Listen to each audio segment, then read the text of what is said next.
मे महिन्याची ती दुपार नेहमीपेक्षा जास्तच गरम होती. बाहेर सूर्य अग्नीप्रमाणे पेटत होता आणि रस्त्यावरून येणाऱ्या घरात शिरत होता. पुण्यातील एका उच्चभ्रू सोसायटीतल्या त्या आलिशान फ्लॅटमध्ये 65 वर्षाचे जनार्दन पंत हॉलमधील सोफ्यावर फारच अस्वस्थ बसले होते. त्यांच्या पांढऱ्या केसांमधून घामाच्या धारांनी मानेवरून वरून खाली वाहत होत्या. अंगातल्या सुती कुर्त्यावर घामाने पूर्णपणे चिकटून ठेवलं होतं. हॉलच्या छताला असलेला जुना पंखा फुल स्पीडने फिरत होता, पण तो फक्त गरम हवा हलवत होता. झोत खाली पण खाली घालतोय, पाणी घालतोय, अंगाला ठणठणीत वाटतंय. जनार्दन पंतांना हार्टचा त्रास आहे आणि वय वाढल्यामुळे उकाडा खूप त्रासदायक वाटत होता. त्यांचा जीव खरंच खरखरीत झाला होता. श्वास घ्यायला सुद्धा त्रास होत होता. शेवटी त्यांनी भिंतीवर लागलेल्या एसीचं बटन दाबलं. 5 मिनिटात रूममधली हवा बदलली. एसीतून येणाऱ्या गारव्यामुळे जनार्दन पंतांना नवा जीव मिळाल्यासारखा वाटायला लागला. त्यांनी समाधानाने डोळे मिटले. सोफ्यावर तसले म्हणून विश्रांती घेतली, पण हा सुखाचा क्षण फार काळ टिकणार नव्हता. अवघ्या 10 मिनिटात बेडरूमचा दरवाजा जोरात उघडला. जनार्दन पंतांचा एकटा मुलगा निखिलेश हातात मोबाईल घेऊन तणतणत निघाले बाहेर. हॉलमध्ये एसी चालू असलेला पाहून त्यांचा चेहरा रागाने लालसर झाला. भिंतीजवळ जाऊन त्याने इतकी जोरात आणि रागात एसीचं बटन बंद केलं की खच आवाज झाला. एकदम थंड हवा गायब आणि पुन्हा उकाडा जाणवू लागला. जनार्दन पंत डोळे उघडले आणि हळू आवाजात म्हणाले, "अरे फार उकाडा होतोय रे बाळा. छातीत थोडं दमल्यासारखं लागलंय म्हणून बटन दाबलं होतं. थोडा वेळ चालू राहू दे ना." पण निखिलेशला वडिलांच्या या विनवणीत काही फरक पडला नाही. तो घाईघाईने म्हणाला, "बाबा, हे काय रोजचं? असं करत राहणार का? एसी चालवताय बाबा तुम्ही, दिवसभर घरात बसून एसी चालवा. काय पैशांचा काही विचार आहे की नाही? इथे पाऊस पडतोय का पैशांचा? तुम्हाला फक्त बटन दाबायचं येतंय का? महिन्याच्या शेवटी बिल किती येतं याचं काही भान आहे की नाही?" तसाच किचनमध्ये त्याची बायको म्हणजे जनार्दन पंतांची सून सायली आली. तिला हातात पाण्याचा ग्लास होता. तो तिने निखिलेशला दिला, पण तिने निखिलेशला शांत करवायच्या ऐवजी उलटं आगीत तेल ओतण्याचं काम केलं. ती उपरोधिक हसून म्हणाली, "अहो निखिलेश, काय सांगतोयस? बिल येणार की? आमच्या पगाराला कात्री लागते ते. स्वतः तर आयुष्यभर क्लार्कची नोकरी केली, कधी एसीच्या वापराची कल्पना केली नाही कुणी. एसीची हवा खाल्ली नाहीये आणि आता म्हातारपणात त्यांचे लाड पहा. स्वतः काही करायचं नाही आणि दुसऱ्यांच्या पैशांवर चैन आराम घ्यायचा." सायलीच्या या टोमण्याने निखिलेशचा अहंकार आणखीनच वाढवला. वडिलांबद्दलचा उरलेला आदर विसरून तो जनार्दन पंताच्या समोर बोट दाखवून जोरात ओरडला, म्हातारा बसून खातोस, एसीचं बिल कोण तुझा बाप भरणार का? फुकटची हवा खाण्याची सवय लागली तुला. नीट सांगतो, या घरात राहायचं असेल तर लायकीने आणि व्यवस्थित राहा, नाहीतर आत्ताच्या आत्ता निघून जा." हे शब्द नव्हते तर जनार्दन पंतांच्या काळजाला चीर करणारा तीव्र ठसका होता. क्षणभर जनार्दन पंतांना वाटलं, कानावर त्यांचा विश्वास बसत नव्हता. हा खरंच माझा निखिलेशच होता का? ज्याला ते स्वतः उपाशी राहून लहानपणापासून मोठं केलं होतं. तोच मुलगा का ज्या मुलाच्या इंजिनिअरिंगच्या फी भरायला जनार्दन पंतांनी स्वतःची, वडिलांनी दिलेली जमीन आणि पत्नीचे दागिने विकून टाकले होते. ज्याला पायावर उभं करायचं म्हणून त्यांनी आयुष्यभर फक्त कधी सायकल वापरली होती आणि आज तोच मुलगा त्यांना बसून खाणारा म्हातारा म्हणतोय, बापावर उद्धटपणे बोलतोय. सून सायली शेजारी उभं राहून सासऱ्यांचा अपमान उघड्या डोळ्यांनी पाहत होती आणि त्यात तिला एक लपलेला आनंद मिळत होता की त्याच्या वडिलांना तिचा नवरा बोलतोय म्हणून. जनार्दन पंतांच्या डोळ्यात अश्रू तरळले. अपमान आणि वेदनेचा एक मोठा गोळा त्यांच्या घशाशी आला. पण त्याच वेळी त्यांच्यात दडलेला स्वाभिमान जागा झाला. त्यांनी आपले अश्रू डोळ्याच्या कडून बाहेर येऊ दिले नाही. ज्या मुलाला त्यांनी आपलं रक्त पिऊन वाढवलं होतं, तुमच्यासमोर भीक मागणं त्यांच्या स्वभावाला मान्य नव्हतं. जनार्दन पंत सोफ्यावरून हलक्या शांतपणे उठले. त्यांच्या चेहऱ्यावरची दुःखाची छाया नष्ट झाली होती. तिथे आता एक अजिबात मनाला भिडणारी गडद शांतता पसरली होती. तर निखिलेश आणि सायलीकडे बघत फक्त हसले. ते हसू हताशपणाचं किंवा कमकुवतपणाचं नव्हतं, तर ते निखिलेशच्या मनावर आणि त्यांच्या कृतज्ञतेवर एक जोरदार थप्पडेसारखं होतं. त्या हसण्याने निखिलेश काही वेळ गोंधळला. पंत सावकाशपणे आपल्या खोलीत गेले. त्यांनी कपाटातून एक जुनी साधी कपड्यांची पिशवी काढली. त्यात स्वतःचे 2-3 साधे कपडे, पिशवीत काही थोडे पैसे, आधार कार्ड आणि बँकेचं पासबुक होतं. कपाटात तो निखिलेशने मागच्या वाढदिवसाला दिलेली सोन्याची साखळी आणि हातातील अंगठी काढून ठेवलेलं घरातलं एकही सामान जे निखिलेशच्या पैशातून होतं ते त्यांनी घेऊन गेले नाही. ती पिशवी हातात घेतली आणि हॉलमध्ये आले. दरवाजाकडे जाताना सायलीने विचारलं, "बाबा कुठे चाललाय?" या उन्हात तिच्या आवाजात काही काळजी नव्हती, उलट एक प्रकारचा सुटका आणि आनंद होता. जनार्दन पंतांनी तिला उत्तर द्यायला योग्य वाटलं नाही. ते मागे वळले, निखिलेशकडे एक शेवटचा नजर टाकली आणि काही न म्हणता घराच्या मुख्य दरवाजातून बाहेर पडले. बाहेर पडताच निखिलेशने मागून घराची लाकडी दरवाजा जोरात बंद केला. त्या आवाजाने जनार्दन पंतांच्या मनातल्या मुलाबद्दलची उरलेली काळजी अजून गडद झाली. माया हा सगळा काही संपवून टाकली होती. दुपारच्या उन्हात तळपत चाललेल्या डांबरा रस्त्यावरून जनार्दन पंत जुनी पिशवी एका हातात घेऊन निघाले होते. त्यांच्या चपलामधून रस्त्याची उष्णता जाणवत होती, पण मनातले स्वाभिमानाची ज्वाला त्या उन्हापेक्षा जास्त तेजस्वी होती. त्यांच्याकडे ना कोणी आधार होता, ना मोठी संपत्ती, भविष्यात अनिश्चितता आणि कठीणाई होती. पण मनात एकच ठाम निर्धार होता, मी अजून संपलेलो नाही. ज्याने मला माझा बाप बिल भरेल का असं विचारलं, त्याला मी दाखवून देणार की माझा बाप कोण आणि मी काय करू शकतो. तोपर्यंत मी मरणार नाही. घराचा दरवाजा पाठीमागे जोरात बंद झाला आणि त्या आवाजावर जनार्दन पंतांचं मागचं आयुष्य तिथे संपुष्टात आलं. दुपारच्या उन्हात रस्त्यावरून चालताना पायाखालील डांबर जणू आग लागल्यासारखं झालं होतं. डोक्यावर सूर्य अग्नी झळकत होता, पण पंतांना त्या उष्णतेची काहीच जाणीव नव्हती. त्यांच्या मनात निखिलेशचे ते शब्द फिरत होते, बसून खातोस बिल काय तुझा बाप भरणार का. या वयात स्वतःच्या मुलाकडून मिळालेली ही वागणूक त्यांच्या आत्म्याला गोठून गेल्यासारखी वाटत होती. चालत चालत पंतांचे पाय एका जुन्या मारुती मंदिराजवळ थांबले. मंदिराच्या ओठेला बसलेल्या वडाच्या झाडाखाली गडद सावली बघून ते तशाच कट्ट्यावर बसले. हातातली पिशवी बाजूला ठेवली. घसा कोरडा होता. मंदिराच्या कोपऱ्यातल्या मातीच्या माठातून त्यांनी तांब्याच्या पात्रातील पाणी प्यायले. तो एक घोट घशाखाली उतरल्यावर थोडीशी मनातील तणाव कमी झाला. मग ते म्हणू लागले, आता पुढे कुठं जावं. हे सगळ्यात मोठं आव्हान होतं. त्यांच्या खिशात फक्त 3,000 रुपये होते आणि बँकेत काही हजार रुपये. आणि निवृत्तीनंतर मिळाले ग्रॅज्युएशन आणि PFचे पैसे जमा होते. बँकेमध्ये जमा होते काही पैसे. त्यांनी निखिलेशच्या फ्लॅटचं कर्ज फेडण्यासाठी आणि त्याच्या व्यवसायासाठी आधीच त्याला पैसे दिले होते. स्वतःच्या अशा नावावर असं काहीही ठेवलेलं नव्हतं. नातलग मित्रांच्या घरी जाऊन राहणं त्यांच्या मानधर्माला मान्य नव्हतं. कोणाच्याही समोर लाचार होऊन मुलानं घरातून बाहेर पडायचं नाही असं त्यांनी ठरवलं होतं. त्याच वेळेस मंदिराचा पुजारी साने गुरुजी तिथे आले. ते जनार्दन पंतांना आधीपासून ओळखत होते. पंतांच्या चेहऱ्यावरील उदासीनता आणि हातातील पिशवी पाहून त्यांना संशय आला. काय पंत, या उन्हात इथे कट्ट्यावर हातात पिशवी घेऊन सगळं ठीक आहे का. सगळं ठीक आहे ना, साने गुरुजींनी काळजीने विचारलं. तर जनार्दन पंतांनी स्वतःला सांभाळत चेहऱ्यावर खोडसळ हसू आणत म्हणाले, हो गुरुजी, सगळं बरं आहे. थोडं शहराबाहेर एका कामासाठी निघालो होतो, म्हणून दिलासा घेण्यासाठी थोडा वेळ इथे थांबलो होतो.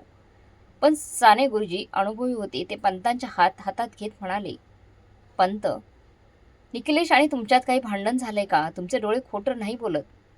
असं झालं तर आजची रात्र माझ्या घरीच राहा, माझ्या घरी चला. पण पंतांनी नकारार्थ मान हलवली आणि नाही म्हणाले. गुरुजी, खूप धन्यवाद, पण माझी लढाई मला स्वतः लढायची आहे. मला फक्त थोडी मदत करा. शहराच्या कडेला ती जुनी औद्योगिक वसाहत MIDC आहे. तिथे राहण्यासाठी एखादी छोटीशी खोली आणि काही मला काम मिळेल का असं ते विचारलं. साने गुरुजींनी पंतांच्या निश्चयाला पाहून जास्त विचार न करता आपल्या खिशातून एक कागद काढला आणि त्यावर एका व्यक्तीचं नाव आणि नंबर लिहून दिला. हे घ्या पंत, तिथे माझ्या ओळखीचा मारवाडी शेठ मदनलालजी आहे. त्यांच्याकडे एक जुनी बंद पडलेली ऑइल मिल आणि गोडाऊन आहे.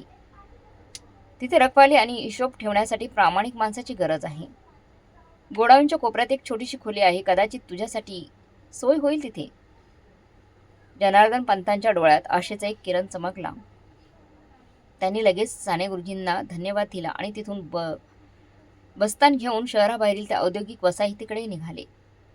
संध्याकाळच्या सुमारास पंत मदनलाल शेठ त्यांच्या गोडाऊन जवळ पोहोचले. परिसर पूर्ण रिकामा, शांत आणि धूस असलेली होती. तिथे मदनलाल शेठ एका छोट्या केबिनमध्ये बसले होते. साने गुरुजींचा उल्लेख केल्यावर शेठजींनी पंतांकडे कडक पाहिले. पंत, तुझं वय जास्त दिसत आहे. इथे रात्रीची राखण आणि गोडाऊनमधल्या साहित्याची नोंद ठेवायला कष्टाचं काम आहे. तुमचं वय पाहता तुमचं जास्त वय आहे. तुम्हाला ते जमेल का.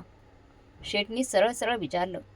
जनार्दन पंत ताठाने म्हणाले, शेठ, वय थोडं जास्त झालंय हो, पण बुद्धी आणि प्रामाणिकपणा अजूनही माझा ठणठणीत आहे.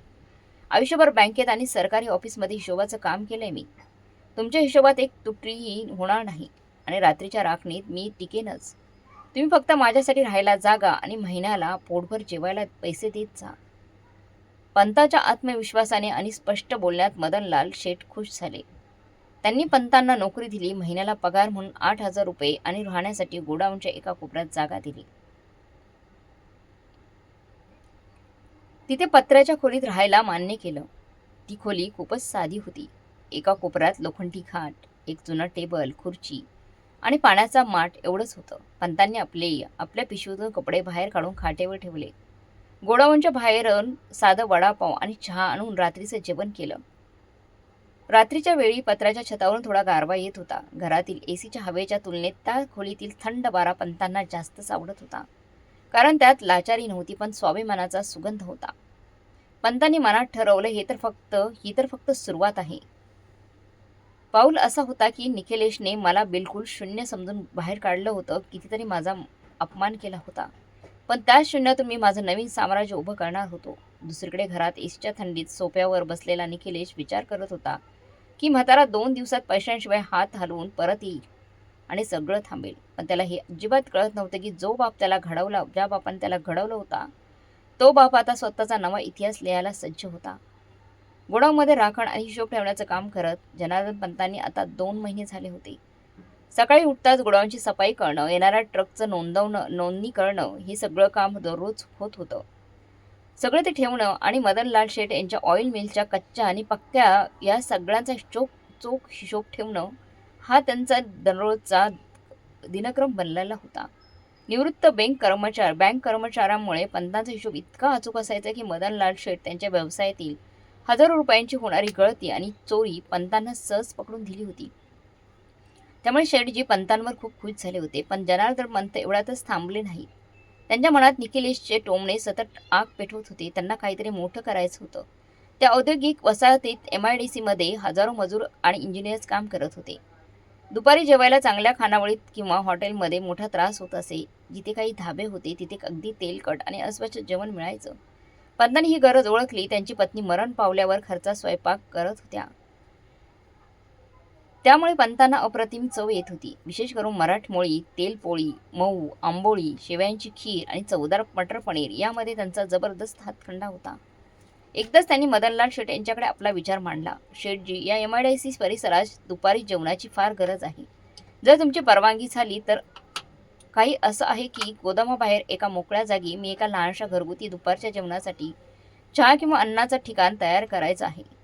कामगार लोकांना आणि अधिकारी लोकांना याच्या वेळी आणि सकाळच्या काही वेळी औषधं ठेवायची आहेत.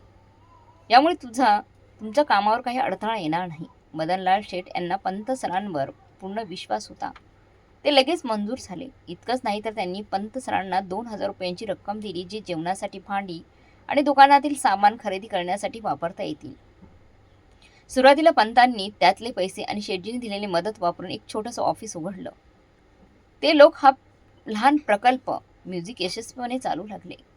नाव ठेवलं माऊली अन्नपूर्णा गृह उद्योग.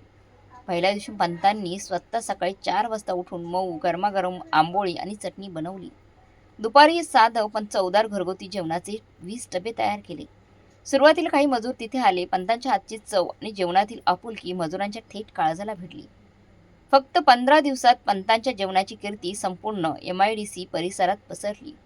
मोठ्या कंपन्यातील मॅनेजर्स आणि इंजिनियर्स दुपारी पंतांच्या शेडवर कार लावून जेवायला येऊ लागले. पंतांच्या तेलाच्या पुरणपोळ्या आणि मटर पनीरची चव चाखण्यासाठी लोक रांगा लावू लागले. जेवणाचा दर्जा एकदम भारी आणि किंमत अगदी साधी होती, सोपी होती असल्यामुळे मजुरांपासून साहेबांपर्यंत सगळेच पंतांचे फॅन झाले. फक्त 6 महिन्यात दिवसाला 20 डब्यांपासून सुरू झालेला हा प्रवास रोजच्या 500 डब्यांवर आणि केटरिंगच्या ऑर्डर्सवर पोहोचला. पंतांनी कामासाठी 4 गरजू महिला आणि 2 मुलांना नोकरीवर घेतलं, ज्यांना ते चांगला पगार देऊ लागले. पंतांची ती लहानशी पत्र्याची खोली आता एका मोठ्या केटरिंग व्यवसायाचं मुख्य कार्यालय बनली होती. मदनलाल शेठांनी दिलेलं कर्ज पंतांनी पहिल्या महिन्यातच व्याजासह फेडून परत केलं. दरम्यान निखिलेशच्या घरी परिस्थिती वेगळी होती. तो ज्या IT कंपनीत कामाला होता तिथे मंदी आली आणि त्यांचा पगार अर्धा झाला होता. त्यांनी घेतलेल्या फ्लॅटचे आणि गाडीचे हप्ते बाकी राहू लागले होते. घरात एसीचं स्विच लावणं तर दूर, साधं लाईटीचं बिल भरणंही त्याला कठीण जाणार होतं. सून सायली रोज पैशांवरून निखिलेशची भांडणं करत होती. घरातील शांतता पूर्ण नष्ट झाली होती. निखिलेशला वाटलं होतं की पैशांशिवाय म्हातारा 8 दिवसात परत येईल. पण 6 महिने उलटले तरी वडिलांचा काहीच ठाव ठिकाणा नव्हता.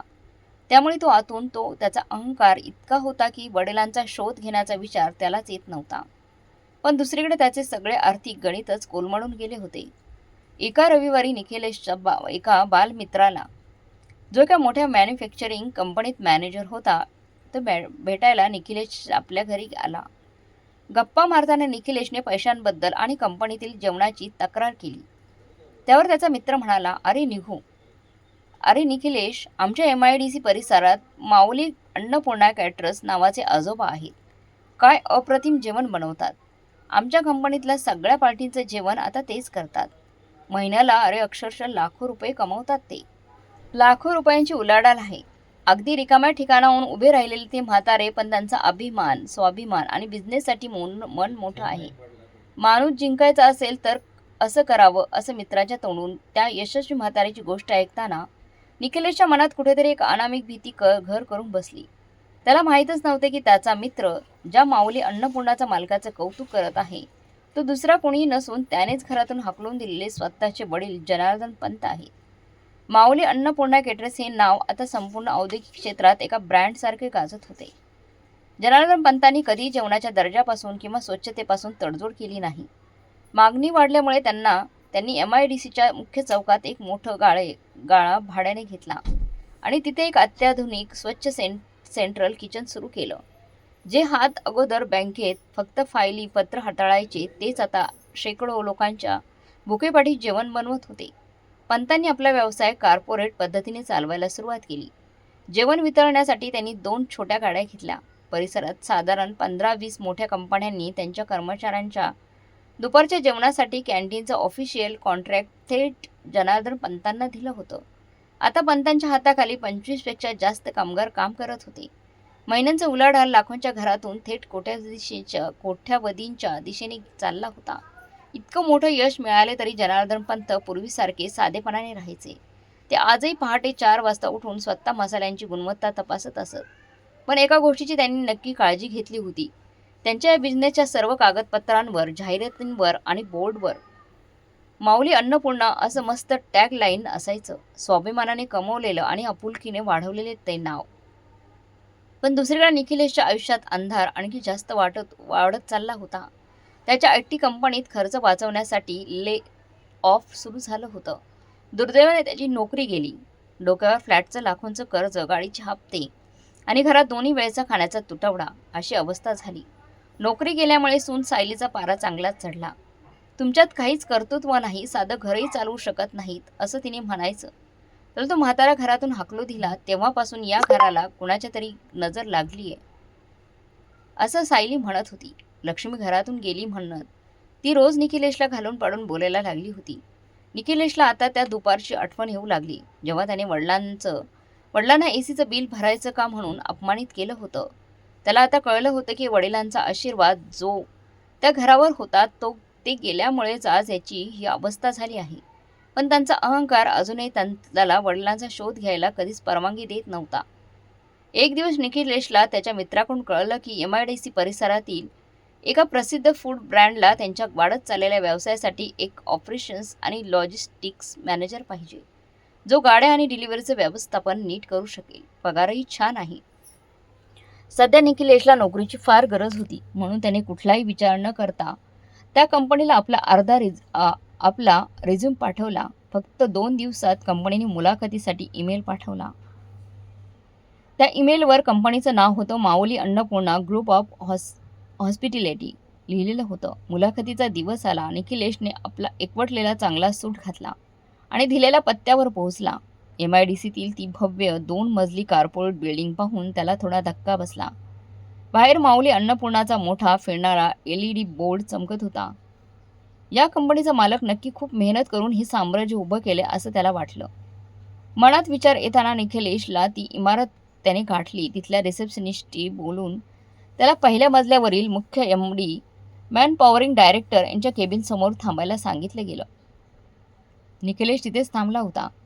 तिथल्या केबिनच्या दाराकडे खूप उत्सुकतेने आणि आदराने पाहत होता. त्याच्या मनात त्या अनोख्या यशस्वी बिझनेसबद्दल फार सन्मान निर्माण झाला होता. काही वेळाने आतून एक शिपाई बाहेर आला आणि म्हणाला, निखिलेश, सरांनी तुम्हाला आत बोलवलंय. निखिलेशने कोटची बटणं सर नीट केली. फाईल हातात घेतली, मनातील घबराटपणा दाबला आणि हळूच काचेचा दरवाजा ढकलून आत पाऊल टाकलं. केबिन खूपच आलिशान होती. समोरच्या मोठ्या फिरणाऱ्या लेदर खुर्चीची पाठ दाराकडे होती. म्हणजे मालक जो आहे ते पाठीमागे वाकून खिडकीतून बाहेर पाहत होते. केबिनमध्ये एसीचा गारवा होता. निखिलेश आदराने म्हणाला, गुड मॉर्निंग सर, मी निखिलेश, इंटरव्ह्यूसाठी आलो होतो. त्या आवाजावर खुर्ची हळूहळू दाराच्या दिशेने फिरली. जशी खुर्ची पूर्ण फिरली आणि त्यावर बसलेल्या व्यक्तीचा चेहरा निखिलेश समोर आला तसा त्याच्या पायाखालची जमीनच सरकली. त्याच्या हातातील फाईल सटकून थेट जमिनीवर पडली. डोळे विस्फारले, घसा कोरडा पडला. समोर पांढऱ्या शुभ्र कुर्त्यामध्ये एक वेगळंच तेज आणि स्वाभिमान घेऊन खुर्चीवर बसलेली ती व्यक्ती दुसरी तिसरी कुणी नव्हते तर त्याचे स्वतःचे वडील जनार्दन पंत होते. निखिलेशला त्याच्या डोळ्यावर विश्वास बसत नव्हता. ज्याला त्याने एका वर्षापूर्वी रस्त्यावरील भिकारी समजून घरातून हाकलून दिलं होतं आणि एसीचं बिल जो बाप भरणार का असं म्हटलं होतं, तोच माणूस आज करोनाच्या कंपनीचा मालक बनून त्याच्यासमोर बसले होते. निखिलेशला आयुष्यातला सगळ्यात मोठा आणि धक्कादायक झटका बसला होता. तो केबिनमध्ये जणू काही पुतळा बनून उभा होता. त्याच्या अंगावर घामाच्या धारा वाहत होत्या. ज्यांचं एसीचं बिल भरायला त्याने वडिलांना घरातून बाहेर काढलं होतं, आज त्या वडिलांच्या आलिशान वातानुकूलित केबिनमध्ये उभं राहण्याची त्याची ताकदच उरली नव्हती. काही मिनिटे केबिनमध्ये खूप शांतता होती. जनार्दन पंतांनी टेबलावर ठेवलेला पाण्याचा ग्लास जवळ केला आणि मऊ आवाजात म्हणाले, पाणी प्या निखिलेश, तुझा चेहरा खूप सुकल्यासारखा दिसतोय. त्यांच्या आवाजात रागाची आशा नसली तरी एक मोठी शांतता होती. निखिलेशने थरथरत्या हाताने पाण्याचा ग्लास घेतला, 2 घोट पिले आणि खाली मान घालून म्हणाला. निखिलेशने मान खाली घातली आणि त्याच्या बाबांना म्हणाला, बाबा, तुम्ही इथे कशी काय पोचलात तुम्ही? जनार्दन पंत खुर्चीतून उठले आणि खिडकीपाशी उभे राहिले आणि बाहेर उभे असलेल्या अन्नपूर्णा गृह उद्योगाच्या गाड्यांकडे बोट दाखवत म्हणाले, हो निखिलेश, मीच गेल्या वर्षापासून जेव्हा तुम्हाला घरातून बाहेर काढलं होतंस ना, तेव्हा माझ्याकडे फक्त 2 जोड कपडे व माझा स्वाभिमान होता. तू मला विचारलं होतंस ना, एसीचं बिल तुझा बाप भरणार का? आज इथल्या संपूर्ण इमारतीतील 20 एसीचं व माझ्या हाती काम करणाऱ्या 25 लोकांच्या घराचं बिल हा म्हातारा एकटा भरतोय. पंताचे हे शब्द निखिलेशच्या कानात पिघळलेल्या शिशासारखे टोचत होते. तो ढसढसा रडू लागला. तो धावत गेला आणि वडिलांच्या पाया पडू लागला. बाबा, मला माफ करा, माझं चुकलं. मी पैशांच्या नशेत आंधळा झालो होतो. बाबा, माझी नोकरी गेली आहे. घर जप्त होण्याच्या मार्गावर आहे. सायली रोज भांडते माझ्याशी. बाबा, प्लीज घरी परत चला. जनार्दन पंतांनी निखिलेशचा हात धरून उचललं, पण त्यांच्या डोळ्यात आधीच्यासारखी मुलाबद्दलची माया नव्हती. ते गंभीरपणे म्हणाले, निखिलेश, मी त्या दिवशीच निघालो होतो ज्या दिवशी तुम्हाला घरातून काढलंस. आज जो तो तुझ्यासमोर उभा आहे तो फक्त एक उद्योजक आहे. मी तुझ्या घरी परत येणार नाही, कारण माझी जागा आता कर्मचाऱ्यांमध्ये आणि मजुरांच्या मनात आहे. ते जमिनीवर पडलेली निखिलेशची नोकरीची फाईल उचलली आणि त्याला दिली. तू इथे ऑपरेशन्स मॅनेजरच्या नोकरीसाठी इंटरव्ह्यू द्यायला आला आहेस ना? तुझं कौशल्य आणि अनुभव छान आहे. एक बिझनेसमॅन म्हणून मी तुला या नोकरीसाठी घेऊ शकतो. कंपनीच्या नियमानुसार तुला पगार मिळेल, पण लक्षात ठेव, मी तुझा बॉस आहे, बाप नाही. विचार करून बोल. तुला अभिमानाने काम करून आपले कर्ज फेडायचं की इथून पळून जायचे, तुझं तू ठरव. पंतांनी थोडा ठाम आवाजात विचारलं. निखिलेशने वडिलांकडे पाहिलं. त्याला कळले की वडिलांनी त्याला अजून सगळं माफ केलेलं नाही, पण तरी एक माणूस म्हणून उभं राहण्याची शेवटची संधी दिली आहे. निखिलेशने डोळे पुसून मान खाली करून म्हणाला, मला मान्य आहे सर, मी उद्यापासून कामाला येतो. निखिलेश केबिनच्या बाहेर निघून गेला. तो आपल्या मेहनतीचं फळ झटकून घेत होता, तर जनार्दन पंत आपल्या हावभावात डोलत होता. निखिलेश कंपनीतून बाहेर पडला खरंच, पण त्याचं मन अजूनही ठाम होत नव्हतं. घरी पोहोचताच सायलीने त्याचा चेहरा पाहून नेहमीसारखाच फटाका फोडला. काय झालंय? तिथे नाकारलं का तुला? तुझ्या चेहऱ्यावरून वाटतं काहीतरी झालं नाहीये. काहीच झालं नाही तिथे. निखिलेश शांतपणे त्याच्याच नजरेत पाहून म्हणाला, नोकरी लागली सायली, पण कंपनीच्या मालकाची एक अट आहे. उद्या सकाळी तुला आणि मला दोघांनाही एकत्र ऑफिसला जायचंय. ऑफिसला बोलवलंय त्यांनी.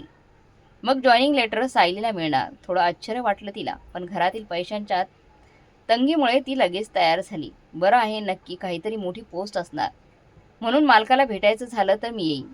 दुसऱ्या दिवशी सकाळी निखिलेश आणि सायली माऊली अन्नपूर्णा ग्रुपच्या मुख्य कार्यालयात पोहोचले. तिथली भव्यता पाहून सायलीचे डोळे मोठे झाले. मनात विचार करत होती की अशा मोठ्या कंपनीत निखिलेशला नोकरी लागली तर त्यांचे सगळेच दिवस बदलतील. दोघेही एमडीच्या केबिनच्या बाहेर उभे होते. शिपाईने दरवाजा उघडला आणि त्यांना आत घेतलं. सायली खूप आदराने पण चेहऱ्यावर थोडंसं खोटं हसू घेऊन आतमध्ये शिरली. पण केबिन मधल्या मुख्य खुर्चीवर बसलेल्या माणसाला पाहताच तिचं त्या हसणं हवेत विसरून गेलं. तिच्या हातापायाला कापरानं भरलेलं होतं. खुर्चीवर जनार्दन पंत फारच रुबाबात बसलेले होते.